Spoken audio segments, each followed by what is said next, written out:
بسم اللہ الرحمن الرحیم۔ السلام علیکم۔ رسول اللہ صلی اللہ علیہ وسلم نے ابو رافع یہودی کے قتل کے لیے چند انصاری صحابہ کو بھیجا اور عبداللہ بن عتیق رضی اللہ عنہ کو ان کا امیر بنایا۔ یہ ابو رافع نبی کریم صلی اللہ علیہ وسلم کو ایذا دیا کرتا تھا اور آپ صلی اللہ علیہ وسلم کے دشمنوں کی مدد کیا کرتا تھا۔ حجاز میں اس کا ایک قلعہ تھا اور وہیں وہ رہا کرتا تھا۔ جب اس کے قلعہ کے قریب یہ پہنچے تو سورج غروب ہو چکا تھا اور لوگ اپنے مویشی لے کر اپنے گھروں کو واپس ہو چکے تھے۔ عبداللہ بن عتیق رضی اللہ عنہ نے اپنے ساتھیوں سے کہا کہ تم لوگ یہیں ٹھہرے رہو، میں اس قلعے پر جا رہا ہوں اور دربان پر کوئی تدبیر کروں گا تاکہ میں اندر جانے میں کامیاب ہو جاؤں۔ چنانچہ وہ قلعے کے پاس آئے اور دروازے کے قریب پہنچ کر انہوں نے خود کو اپنے کپڑوں میں اس طرح چھپا لیا جیسے کوئی قضائے حاجت کر رہا ہو۔ قلعہ کے تمام آدمی اندر داخل ہو چکے تھے۔ دربان نے آواز دی، اے اللہ کے بندے، اگر اندر آنا ہے تو جلدی آ جا، میں اب دروازہ بند کر دوں گا۔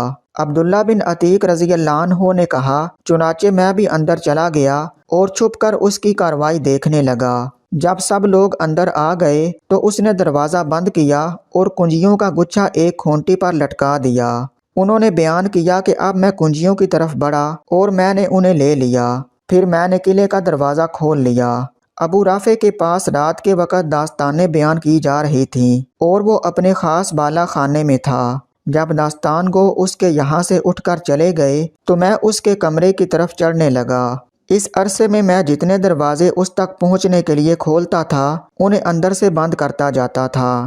میرا مطلب یہ تھا کہ اگر قلعے والوں کو میرے متعلق علم ہو بھی جائے تو اس وقت تک یہ لوگ میرے پاس نہ پہنچ سکیں گے جب تک میں اسے قتل نہ کر لوں۔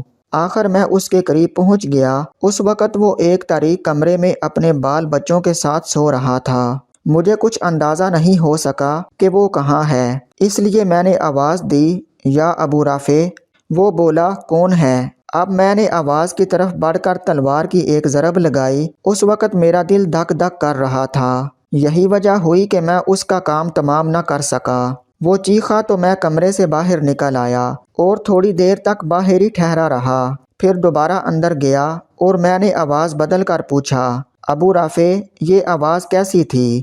وہ بولا، تیری ماں غارت ہو، ابھی ابھی مجھ پر کسی نے تلوار سے حملہ کیا ہے۔ انہوں نے بیان کیا، پھر آواز کی طرف بڑھ کر میں نے تلوار کی ایک ضرب اور لگائی۔ انہوں نے بیان کیا کہ اگرچہ میں اسے زخمی تو بہت کر چکا تھا لیکن وہ ابھی مرا نہیں تھا، اس لیے میں نے تلوار کی نوک اس کے پیٹ پر رکھ کر دبائی جو اس کی پیٹھ تک پہنچ گئی۔ مجھے اب یقین ہو گیا کہ میں اسے قتل کر چکا ہوں۔ چنانچہ میں نے دروازے ایک ایک کر کے کھولنے شروع کیے۔ آخر میں ایک زینے پر پہنچا۔ میں یہ سمجھا کہ زمین تک پہنچ چکا ہوں لیکن ابھی میں پہنچا نہ تھا، اس لیے میں نے اس پر پاؤں رکھ دیا اور نیچے گر پڑا۔ چاندنی رات تھی، اس طرح گر پڑنے سے میری پنڈلی ٹوٹ گئی۔ میں نے اسے اپنے امامہ سے باندھ لیا اور آ کر دروازے پر بیٹھ گیا۔ میں نے یہ ارادہ کر لیا تھا کہ یہاں سے اس وقت تک نہیں جاؤں گا جب تک یہ معلوم نہ کر لوں کہ آیا میں اسے قتل کر چکا ہوں یا نہیں۔ جب مرغ نے آواز دی تو اسی وقت قلعے کی فصیل پر ایک پکارنے والے نے کھڑے ہو کر پکارا کہ میں اہل حجاز کے تاجر ابو رافع کی موت کا اعلان کرتا ہوں۔ میں اپنے ساتھیوں کے پاس آیا اور ان سے کہا کہ چلنے کی جلدی کرو، اللہ تعالیٰ نے ابو رافع کو قتل کرا دیا۔ چنانچہ میں نبی کریم صلی اللہ علیہ وسلم کی خدمت میں حاضر ہوا اور آپ صلی اللہ علیہ وسلم کو اس کی اطلاع دی۔ نبی کریم صلی اللہ علیہ وسلم نے فرمایا کہ اپنا پاؤں پھیلاؤ۔ میں نے پاؤں پھیلایا تو آپ صلی اللہ علیہ وسلم نے اس پر اپنا دست مبارک پھیرا اور پاؤں اتنا اچھا ہو گیا جیسے کبھی اس میں مجھ کو کوئی تکلیف ہوئی ہی نہ تھی۔